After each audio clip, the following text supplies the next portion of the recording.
Fernando Francia.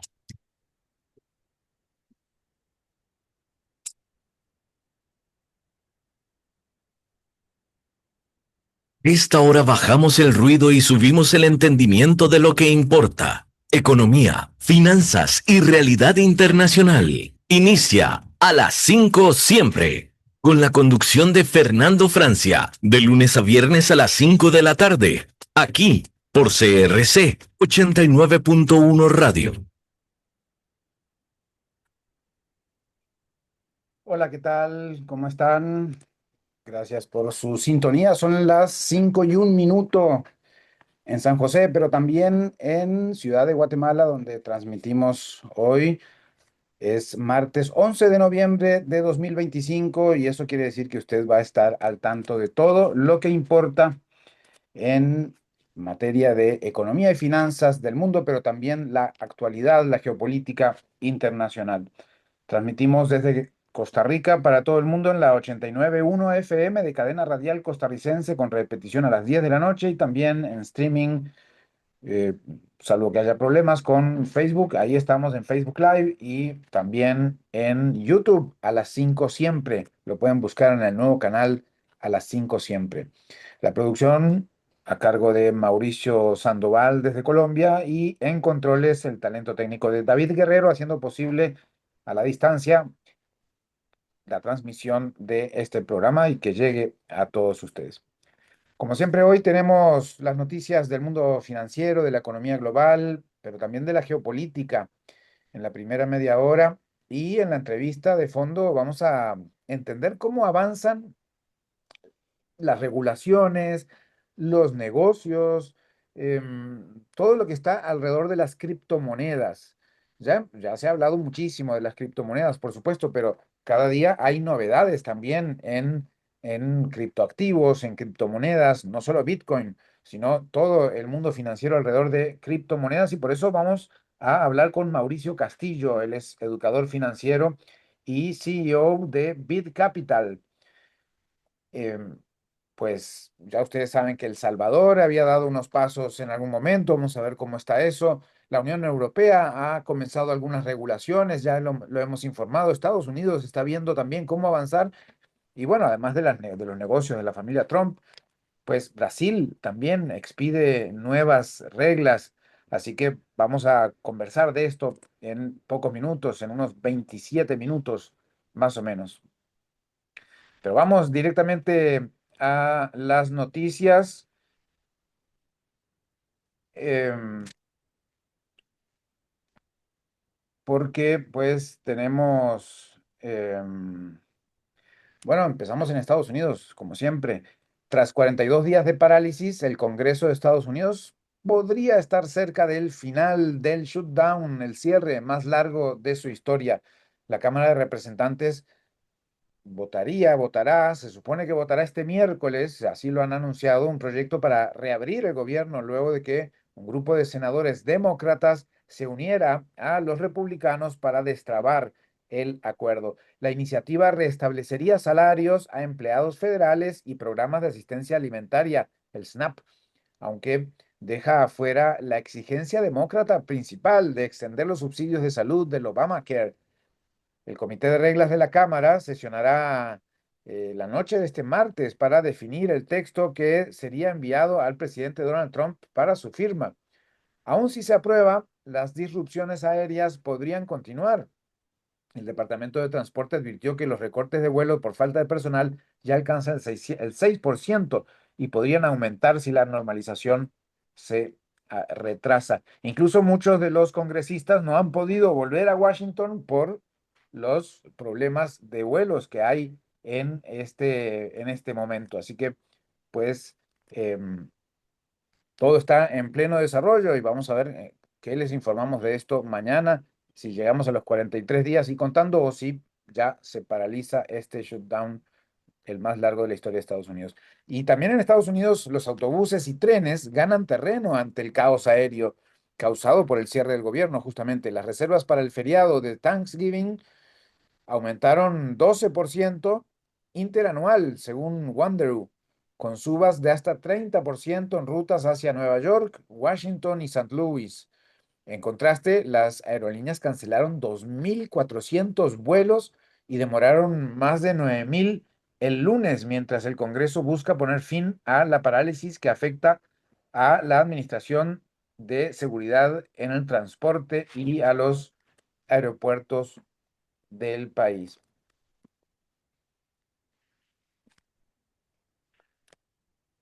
Bien, en África, hoy vienen varias notas de África.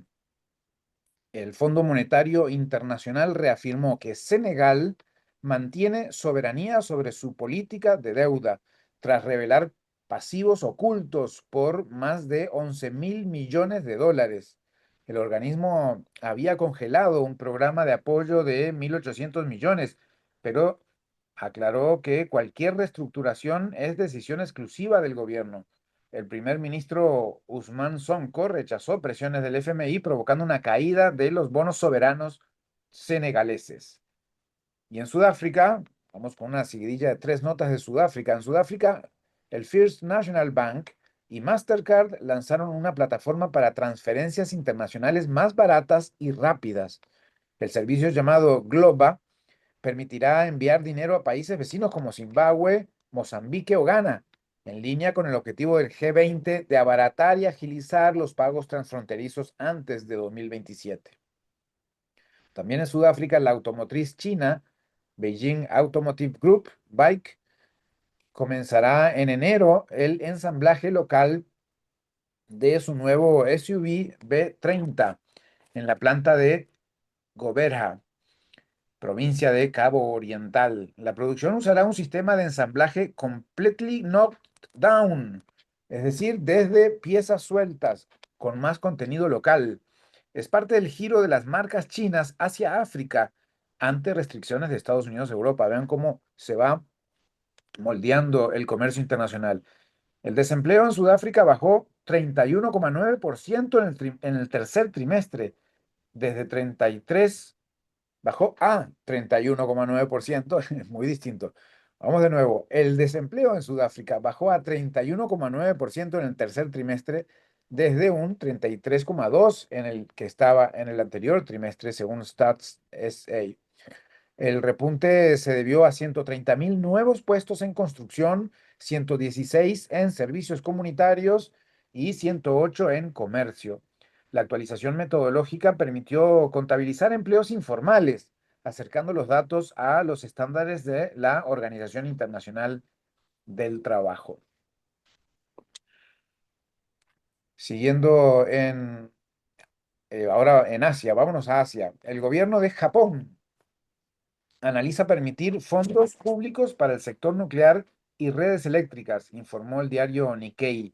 La primera ministra Sanae Takaichi considera que reactivar la energía nuclear es clave para la seguridad energética en un contexto de alta demanda eléctrica por la expansión de la inteligencia artificial y los centros de datos.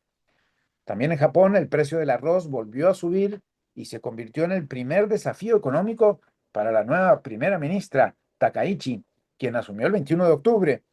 En mercados cercanos a Tokio, los consumidores hacen fila para comprar arroz a precios reducidos. El gobierno prepara un paquete económico con posibles cupones alimentarios para hogares vulnerables. En la India, la farmacéutica danesa Novo Nordisk redujo hasta 37% el precio del medicamento para adelgazar, Wegovy, en este país, bajando el costo mensual de 24.389 a 16.400 rupias, unos $186. La decisión busca ampliar el acceso en un mercado donde compite con la estadounidense Eli Lilly por un sector estimado en 150.000 millones de dólares hacia fin de la década. Esto se pone en contexto por la búsqueda de abaratar estos mismos eh, medicamentos por parte de Donald Trump de Estados Unidos. Así que vamos a ver esto cómo funciona, cómo se desarrolla. Bien, en América Latina, las bolsas mexicanas subieron con fuerza, impulsadas por la expectativa de fin de cierre del gobierno de Estados Unidos. El SIP BMW IPC avanzó 1,95% hasta 64.321 puntos y el FTSE BIVA ganó 2,01%, alcanzando nuevos máximos anuales. También en México, la industria de camiones pesados se desplomó en octubre. La producción cayó 59%, las exportaciones 55% y las ventas internas 61%, según el Instituto Nacional de Estadística y Geografía de México. Solo se ensamblaron 7.131 vehículos, el nivel más bajo en 4 años. Y en Argentina, el dólar blue, el tipo de cambio paralelo usado para operaciones informales, subió 15%, subió 15 pesos argentinos, cerrando en 1.440 pesos por dólar. La brecha en el tipo de cambio oficial mayorista llegó al 1,9%, reflejando tensiones en el mercado cambiario. Algo se mueve ahí, vamos a ver qué es lo que pasa. Mientras tanto, el secretario de Tesoro de Estados Unidos, Scott Bessent, visitará Buenos Aires y ya está confirmado para fortalecer los vínculos bilaterales y supervisar la activación parcial del swap de monedas entre el Tesoro estadounidense y el Banco Central de la República Argentina. No se sabía cuándo, no se sabía si iba a confirmar esa visita, pero ya los medios argentinos están dando por hecho que realizará la visita el secretario del Tesoro Scott Bessent a Argentina. No sé cuándo se había hablado tanto de un secretario del Tesoro en ese país. Según el INDEC en Argentina también, el 22,5% de los hogares de bajos ingresos, es decir, una cuarta parte de los hogares de bajos ingresos en Argentina se endeudó con familiares o amigos para el primer semestre de 2025 para sostener sus gastos básicos. En los sectores altos, la deuda fue menor y mayormente con bancos y entidades financieras. Ahí hay parte de la clave de lo que pasa con la desigualdad en Argentina.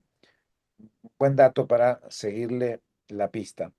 Y en Europa, bueno, Europa Medio Oriente, porque Francia y la autoridad palestina acordaron crear un comité conjunto para redactar una nueva constitución de Palestina, anunció el presidente Emmanuel Macron tras reunirse en París con Mahmoud Abbas, el dirigente de la autoridad palestina.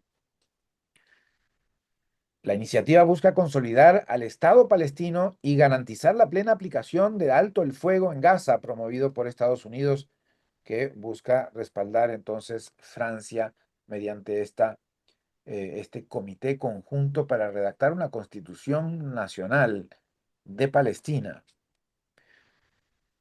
Bueno, y mientras tanto, el FMI y el G20 advirtieron que el mundo no cumplirá el objetivo de 2027 de lograr transferencias internacionales más rápidas y baratas.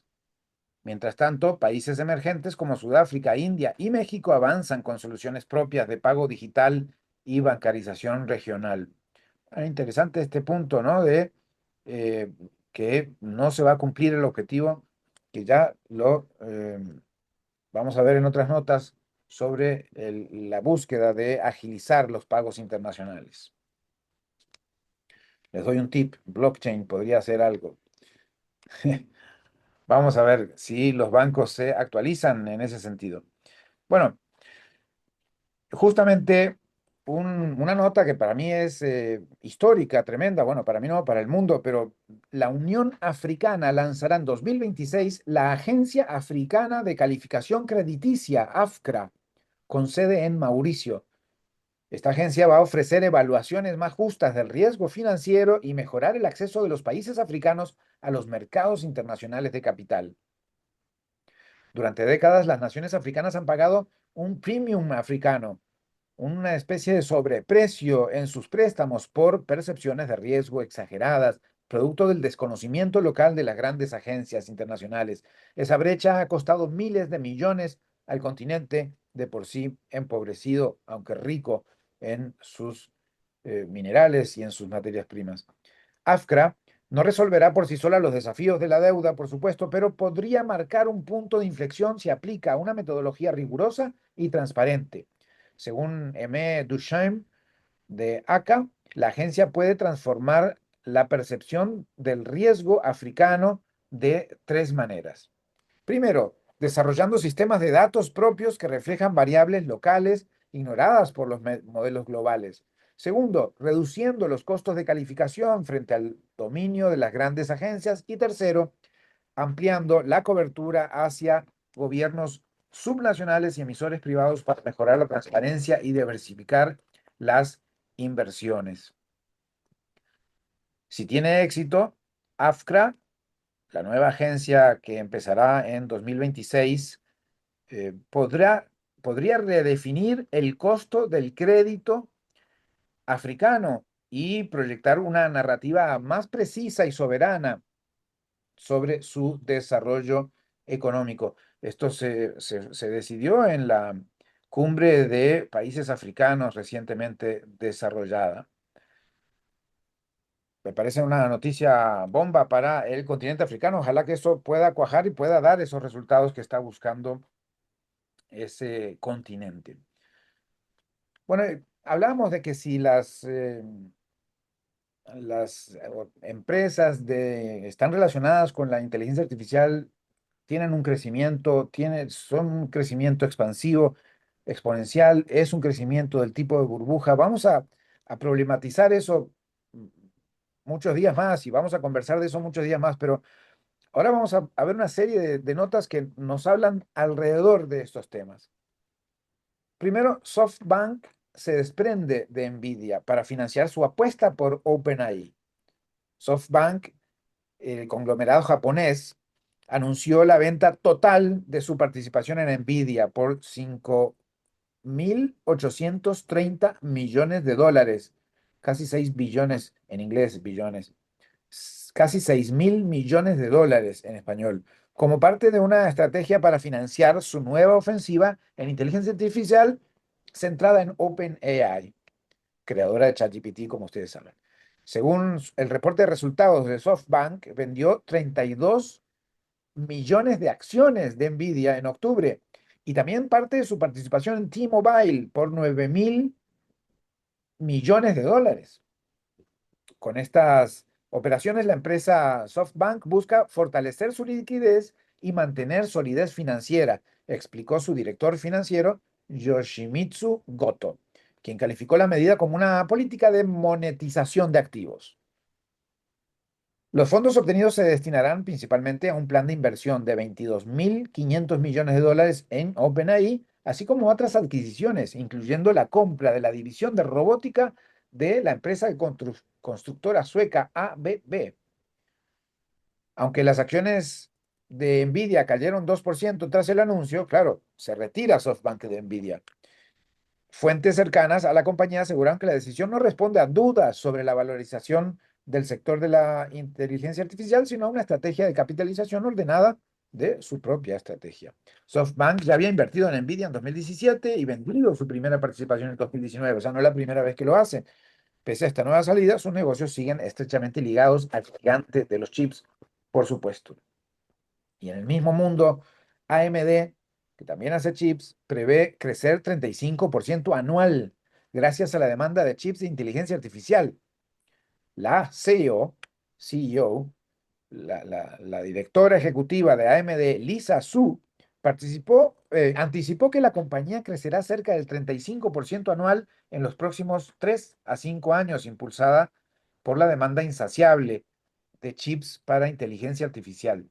El negocio de centros de datos de inteligencia artificial liderará ese avance con un crecimiento estimado del 80% anual, camino a generar decenas de miles de millones de dólares en venta para 2027.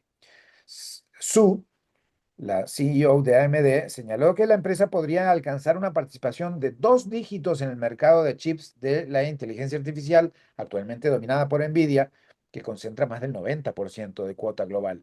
Aún así, AMD busca consolidarse como su principal competidor en el desarrollo de GPUs para inteligencia artificial.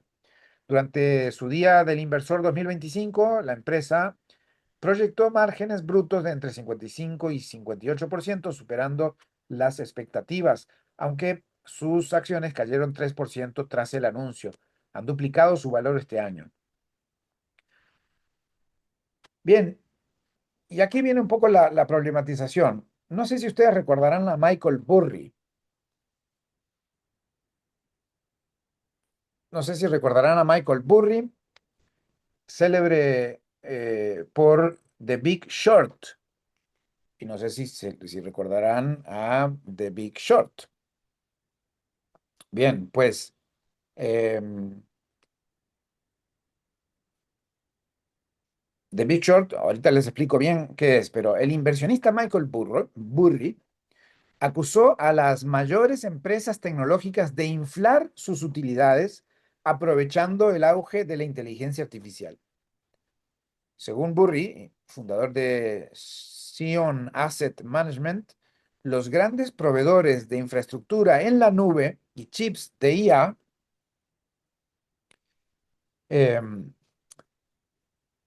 los llamados hyperscalers, prolongan artificialmente la vida útil de sus equipos para reducir gastos por depreciación y mejorar resultados.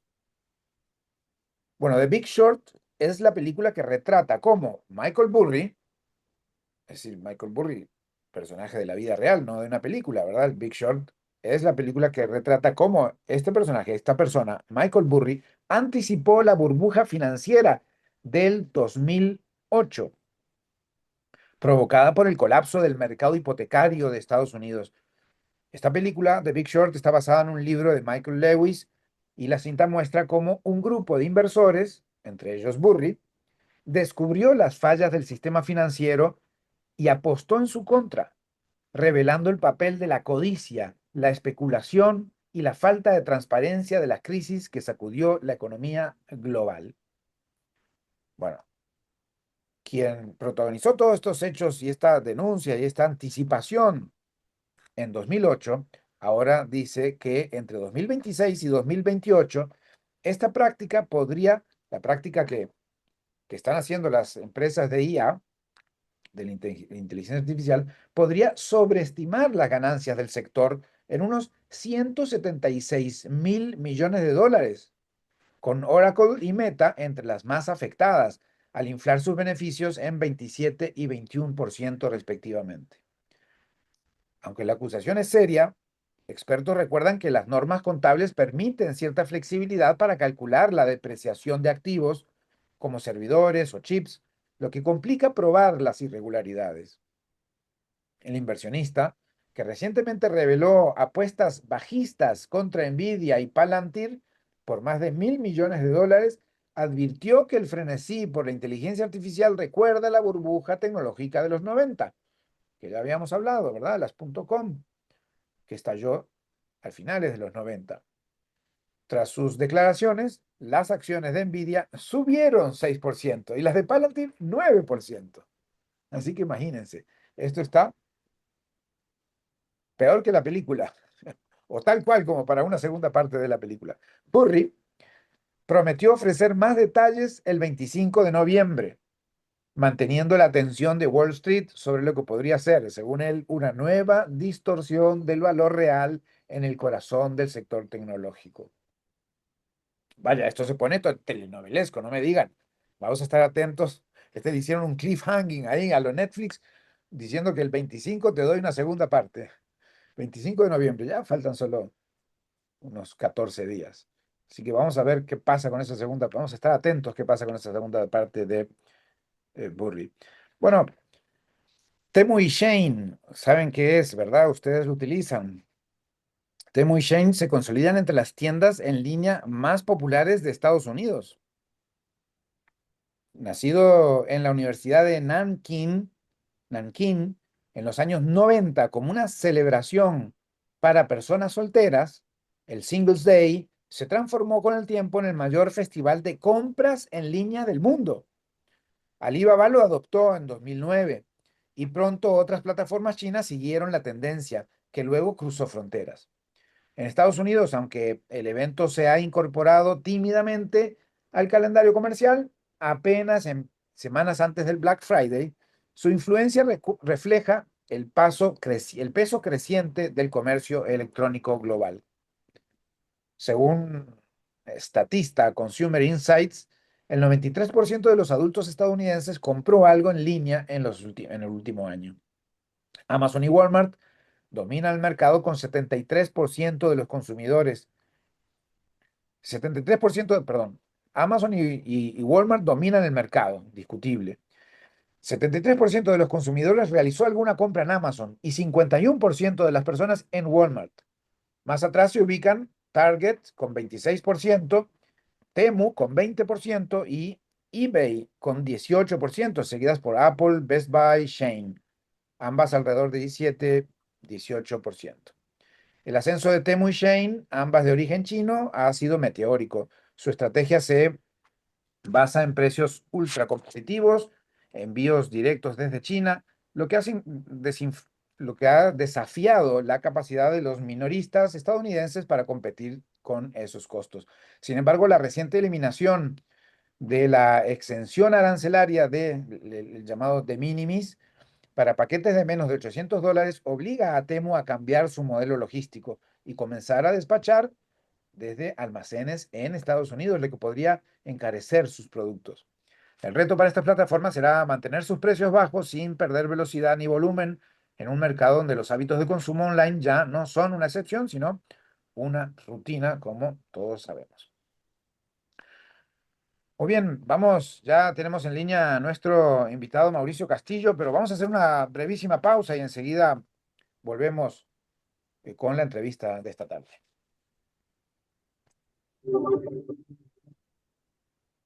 Regresamos a las 5 siempre con Fernando Francia. Cuando vos estás bien, todo a tu alrededor mejora. Tu familia, tus amigos, tus planes, tu tranquilidad. Eso es tener una vida bien invertida. Comenzá a invertir en Transcomer.com. Expertos en inversiones inmobiliarias desde hace más de 20 años. Transcomer. Una vida bien.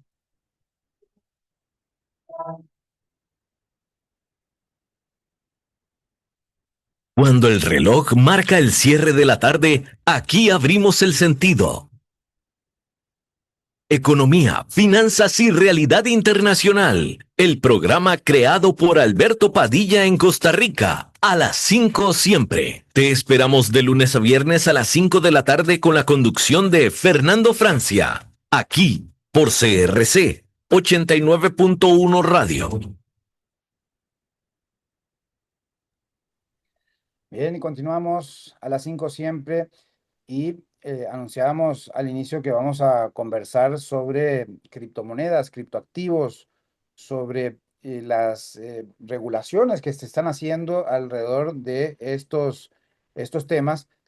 Bueno, la novedad quizás en Brasil, pero también se vienen dando regulaciones o elementos desde distintos espacios en Bruselas para la Unión Europea, pero también en Estados Unidos. Y pues alrededor de Estados Unidos está todo esto que se haya eh, denunciado o que se ha hablado sobre el enriquecimiento de la familia Trump alrededor de los criptoactivos, las criptomonedas. No solo Bitcoin, por supuesto, ¿no? Para eso tenemos a Mauricio Castillo, es educador financiero y CEO de Bit Capital, Academia Financiera en Finanzas Personales y creación de portafolios de inversión. También es docente universitario en finanzas, cuenta con amplia experiencia en el mundo de las criptomonedas y blockchain. Mauricio además fundó la tiquetera Web3 llamada Halos y creó la Expo de Invest 180, un espacio de educación financiera e inversión que tendrá su primera versión en octubre del próximo año. Bienvenido, muchas gracias, Mauricio. Hola Fernando, ¿cómo estás? Muchísimas gracias por la invitación, por el espacio, a todos los oyentes y bueno, vamos a dar información de valor, que es lo que más está en este programa enfocado. Muchas gracias, Mauricio. Antes que nada, definamos criptomonedas. Entiendo que la audiencia sabe lo que es, pero así como definición, ¿qué es y qué no es una criptomoneda? Porque luego están los meme coins, luego están los stable coins, luego las que ya más conocemos como Ethereum o Bitcoin, digamos, pero ¿es toda una gran familia? Es una familia demasiado extensa. Tenemos que entender primero de dónde viene la criptomoneda y es el desarrollo de la blockchain, de la criptografía como tal. Las criptomonedas se diferencian de el dinero fiat, que es el que conocemos, el dinero físico, y de la moneda digital. Las monedas digitales son las que existen hoy en día en el área física, que normalmente están respaldadas por entidades financieras o reservas federal como la Fed o aquí en Colombia como sería el Banco de la República, y que quieren digitalizar su moneda a un espacio obviamente o un activo digital. Mientras que la criptomoneda se basa en dos principios importantes. Primero, que funciona si la comunidad la usa.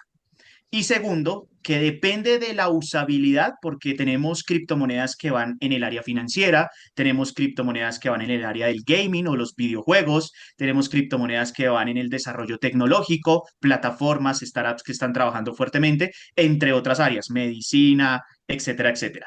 Y estas criptomonedas trabajan con algo que se llama la criptografía, que son algoritmos matemáticos. Fernando, para que la gente me entienda sencillo.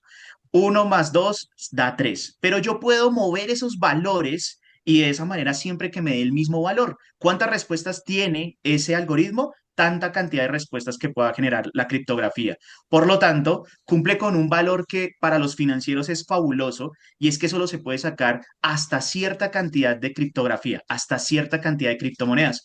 Un principio básico del oro, por ejemplo. El oro es finito, las criptomonedas en su principio tendrían que ser finitas.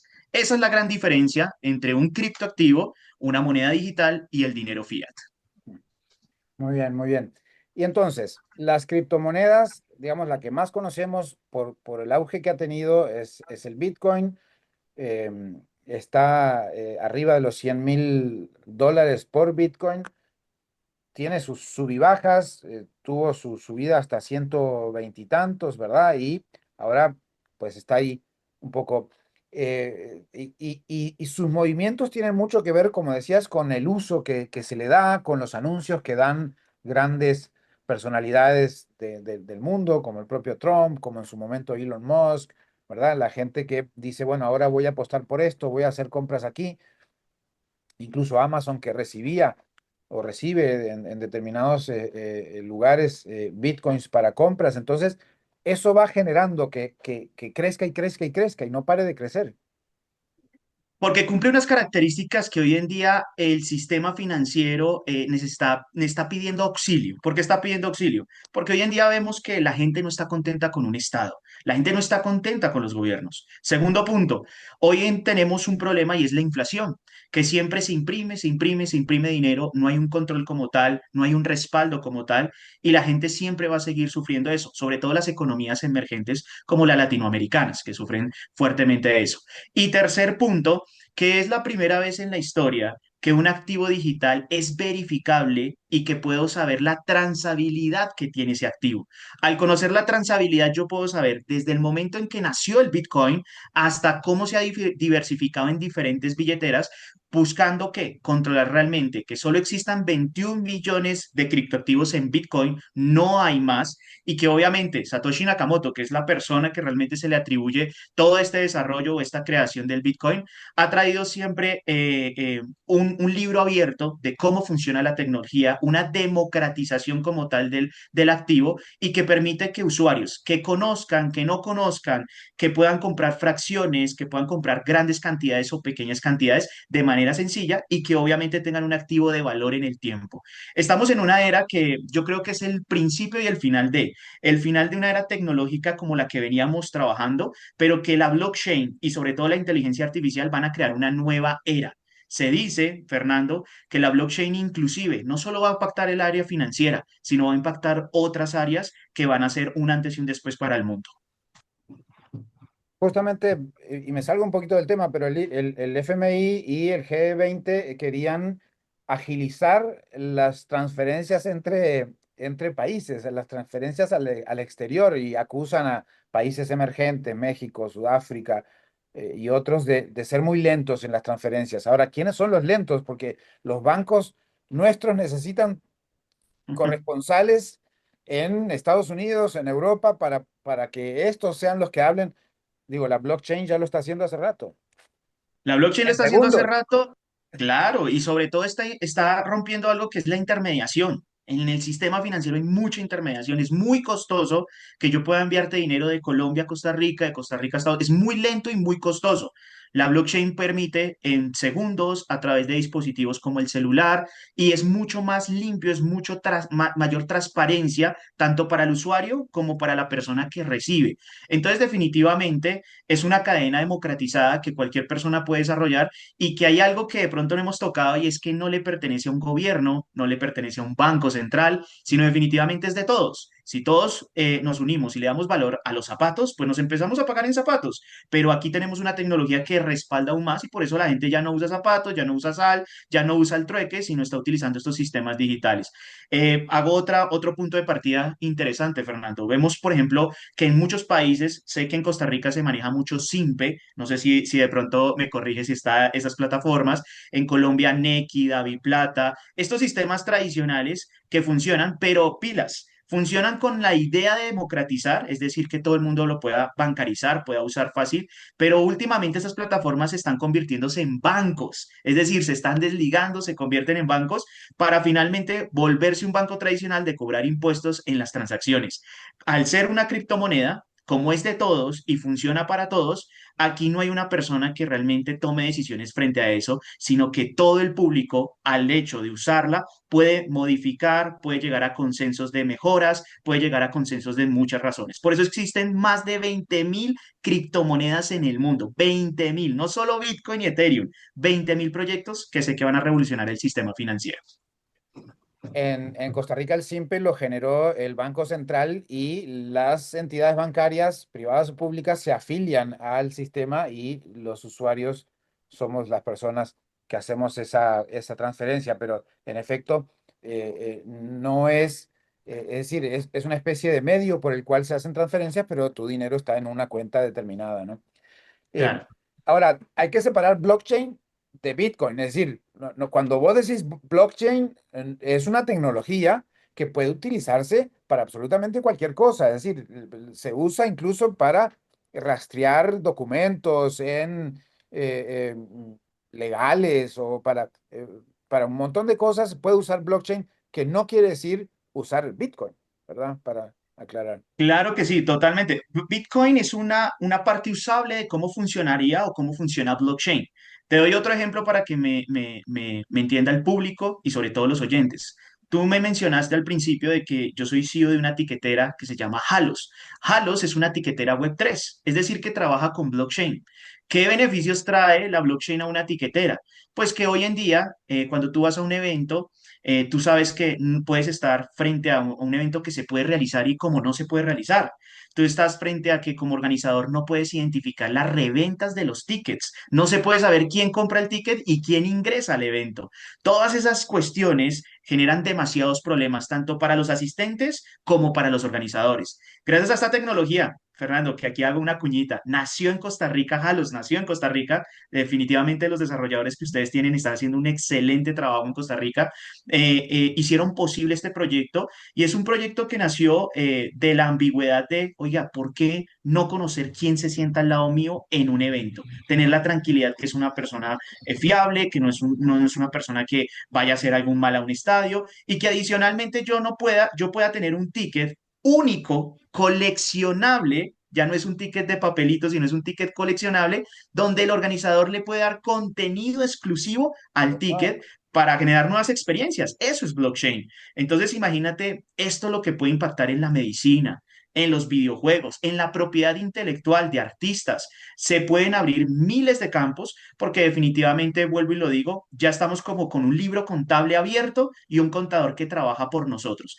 Eso no existía y hasta ahora estamos hablando de este tema, pero la tecnología blockchain viene más allá del 2008-2009 donde nació Bitcoin. eh, Haciendo paréntesis, te tomo esa cuñita que te mandaste para hagamos un programa sobre eso, porque me parece interesantísimo. Primero, por la participación de Costa Rica que dijiste, y segundo, por lo revolucionario que resulta esa idea. ¿Se usa ya en Costa Rica o en Colombia? Precisamente ya hemos venido trabajando en varios eventos en Costa Rica. Hay eventos de blockchain como Ethereum Pura Vida, Súper, pero vamos a hablar de eso en una próxima, porque Ok, dale, dale. sigamos hablando, pero está interesantísimo Dale, dale. para conversar en una próxima. Ahí vamos a hablar con el productor para que te vuelva a llamar en cualquier momento Claro. que tengas tiempo. Eh, Veníamos hablando entonces de regulaciones. No veníamos hablando, pero quisiera hablar un poco de regulaciones. ¿Es posible regular Bitcoin para ponerlo en gráfico y la gente lo entiende mejor con Bitcoin, pero podríamos decir criptomonedas? Eh, ¿Qué se está haciendo en la Unión Europea, en Estados Unidos y ahora en Brasil?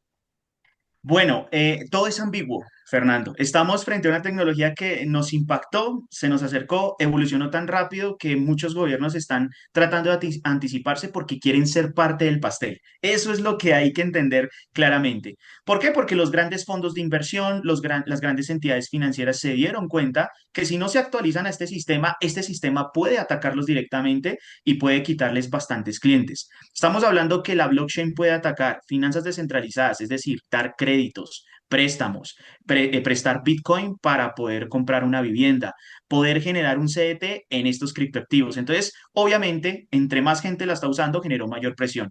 Estados Unidos, obviamente, llama y tiene su estandarte que es Donald Trump, que dice, bueno, yo soy el país aquí de las criptomonedas, conmigo esto va a evolucionar. Efectivamente, se han dado pasos gigantes, sobre todo el final de este año, la aprobación de nuevos ETFs en Wall Street va a hacer que se expanda aún más la adopción de cripto. No estamos hablando de... Los ETFs son fondos de inversión que hacen que Sí, vos puedas invertir en un fondo, no comprar Bitcoins, pero invertir en Bitcoins, ¿verdad? ¿A través de quiénes? A través de los fondos. ¿Y los fondos quiénes están? Los bancos. O sea, estamos, obviamente ellos no quieren quedarse por detrás. También la adopción de exchange, que son mercados de intercambio, pero ya no es la casa de cambio que uno iba físico, sino la casa de cambio virtual que trabaja con criptomonedas. Entonces ya vemos entidades financieras, por ejemplo, te nombro aquí en mi país, en Colombia, Da Vivienda, Bancolombia, Banismo en Panamá, que están haciendo alianzas estratégicas. Tower Bank, que es el banco más antiguo de Panamá, ya tiene un sistema de pagos que se llama Ikigai, que realmente lo que hace es que la gente pueda comprar cripto y volverlo efectivo de manera sencilla. Ya no es tan complejo de cómo comprar cripto, en dónde hacerlo, si ya existen estas facilidades. Entonces, esto lleva a pensar dos cosas, Fernando. El concepto de Bitcoin es descentralizado, es para todo el mundo, es que realmente tengamos un anonimato. Sin embargo, yo te soy sincero y te voy a dar una apreciación personal. Necesitamos centralización de cierta manera. ¿Por qué? Porque el mismo mercado requiere saber quién es el dueño de esos criptoactivos.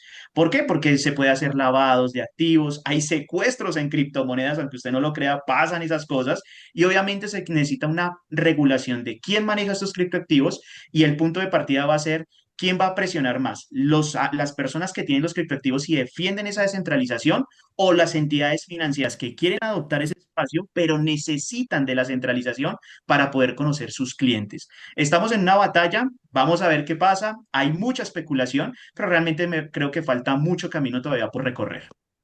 Ahora, Mauricio, estamos hablando con Mauricio Castillo, que es educador financiero y CEO de Bit Capital. Mauricio, ahora el dinero físico no ha ganado la batalla a esa trazabilidad em, y a esa necesidad de no estar al servicio de el crimen organizado. O sea, te lo querés pedir a las cripto, pero no lo lograste con la moneda. Totalmente de acuerdo. Inclusive hay muchas personas que dicen o tienen en su pensar que Bitcoin es una estafa.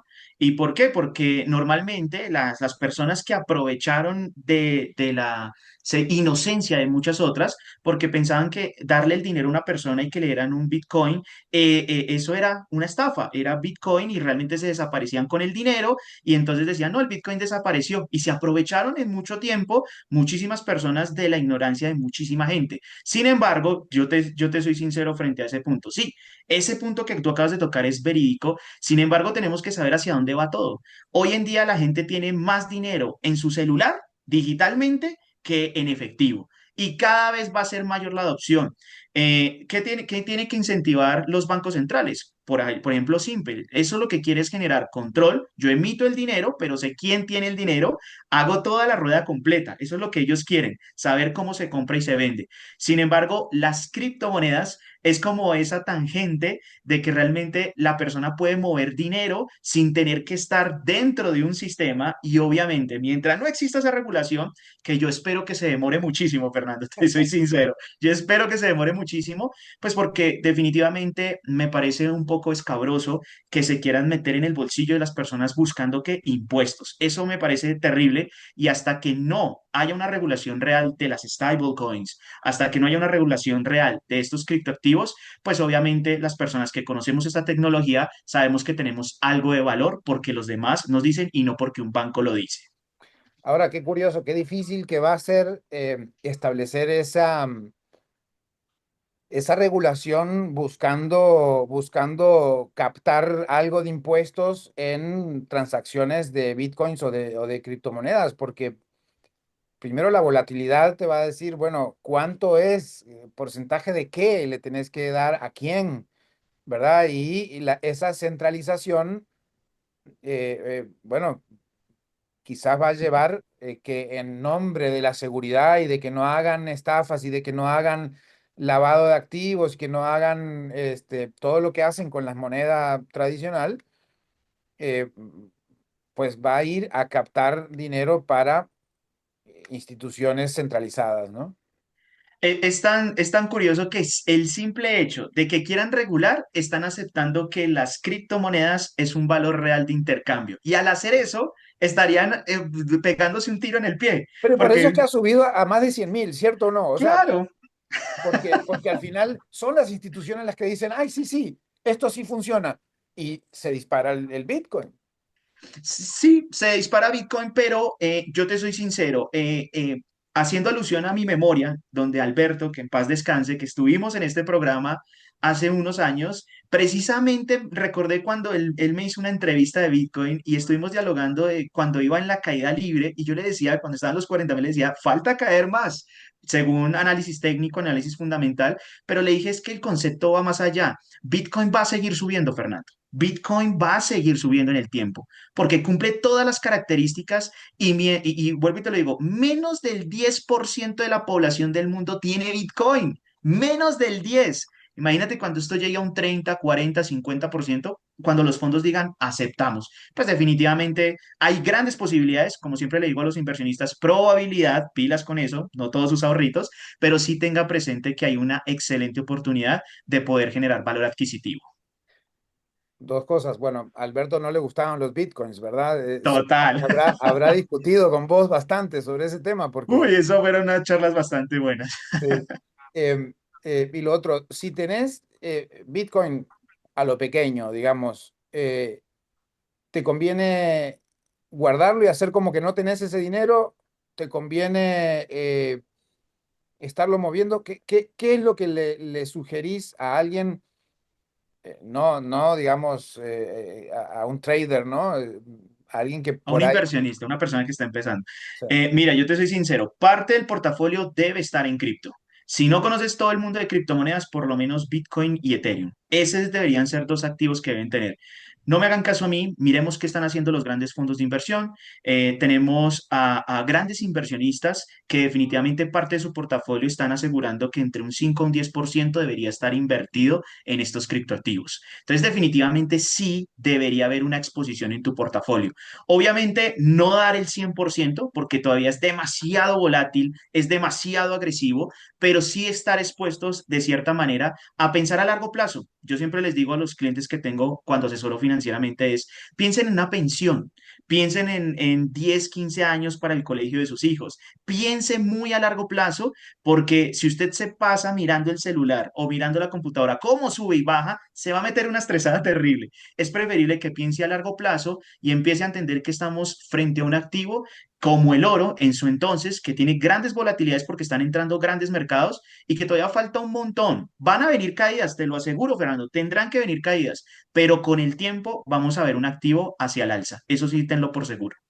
Y caídas del tipo, ¿qué?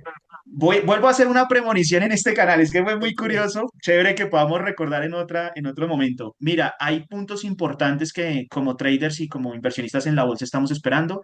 Uno son los 74.000, los otros son los 34.000 y hay uno más crítico, pero tenemos también activos, hay algunas órdenes que son entre alrededor de los $15.000. Bitcoin ha perdido casi el 80-90% de su valor cuando ha caído, cuando ha entrado en una tendencia bajista. No quiere decir que en este momento, es más, te soy sincero, en este momento veo más potencial en las altcoin, en las otras criptomonedas, que en el mismo Bitcoin. Todavía no ha perdido o no tiene una tendencia bajista, pero esos tres valores que te acabo de decir, yo sé que cuando se confirme una tendencia bajista que tendrá que venir, probablemente van a ser tocados. Ok, y entonces, ¿qué hacer cuando llegue a 34.000, por ejemplo? Es decir, o cuando baje de 80.000, es decir, no toco más hasta esperar que llegue a 200.000 otra vez, o me apuro a vender. Listo. Primero que todo, analizar cuál es el objetivo de inversión que tú tienes. Si tú estás pensando en una pensión, definitivamente hacer inversiones sistematizadas. El mejor concepto que te puedo decir es que definitivamente sepas manejar tus finanzas, entiendas cómo funcionan tus costos y tus gastos y ahorres no para las vacas flacas, que es lo que nos enseñaron en Latinoamérica, sino para invertir. Parte de ese ahorro debe ir a Bitcoin. Hay una historia muy chévere, Fernando, así rápido, una persona que ha venido ahorrando $30 diarios en Bitcoin y ha invertido más o menos $82.000 desde hace bastantes años y hoy eso equivale a más de $2 millones.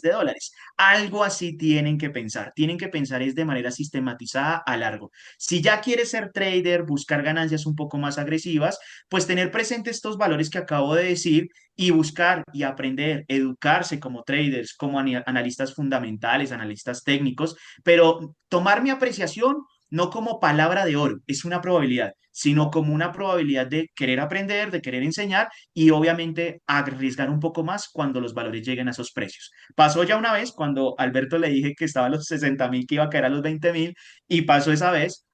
Muchos aprovecharon esa caída. Vamos a ver si el mercado nos regala esa gran posibilidad porque es una probabilidad. O sea que si baja a esos precios, comprar Comprar. No, en eso, o sea, en este entre momento. más, exactamente, sí, señor. Muy bien, no pudimos hablar de meme coins. ¿Podés hacer 30 segundos de meme coin? ¿Por qué esta cosa de una figurita y una cara de Trump y un... Mira, esto tiene algo muy sencillo. Las criptomonedas pueden generar valor a las comunidades y eso sí que tiene valor.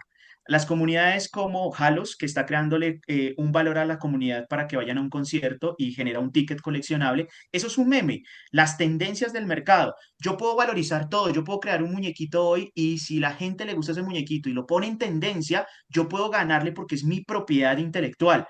Hay muchos caminos que recorrer, pero definitivamente el mejor consejo que les puedo decir es no inviertan en memes hasta que no conozcan el mundo de la blockchain y de las criptomonedas. Es demasiado riesgoso y especulativo, pero sí hay que empezar a analizar por qué estas monedas generan estas valorizaciones tan altas cuando definitivamente lo que hay detrás es un proyecto, es un meme, es un valor real o simplemente es una especulación. Váyanse con proyectos, no con especulaciones. Y sobre todo si no tenés el apellido Trump, digamos, ¿no? Total.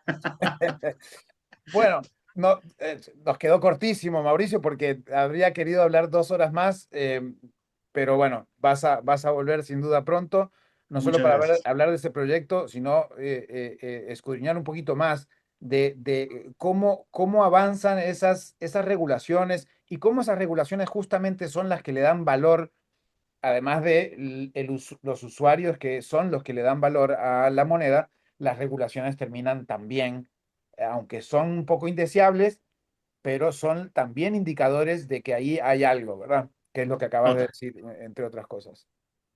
No, no, no. Mil gracias para la audiencia, para ti por la invitación. Recuerden siempre educarse a nivel financiero. Acuérdense que la educación financiera lo que hace es aumentar las probabilidades de inversión y que hoy la inversión no debe ser catalogada como algo extraño, sino una necesidad que todo el mundo debe aprender y debe desarrollar. Muy bien, muchas gracias, Mauricio. Mauricio Castillo, educador financiero, CEO de Bit Capital, Academia Financiera en Finanzas. Ahí la buscan y lo contactan a Mauricio para cualquier cosa que sin duda tendrá respuestas para muchas cosas. Muchas gracias, Mauricio. Muchas gracias, Fernando. Hasta la próxima. Y bueno, y terminamos por hoy, amigos, porque llegaron las 5:55. Me despido. La producción de Mauricio Sandoval desde Bogotá, David Guerrero en controles en CRC 89.1 Radio. Me despido, nos vemos en 23 horas. Hasta la próxima. A las 5 siempre con Fernando Francia fue presentado por Transcomer, puesto de bolsa de comercio.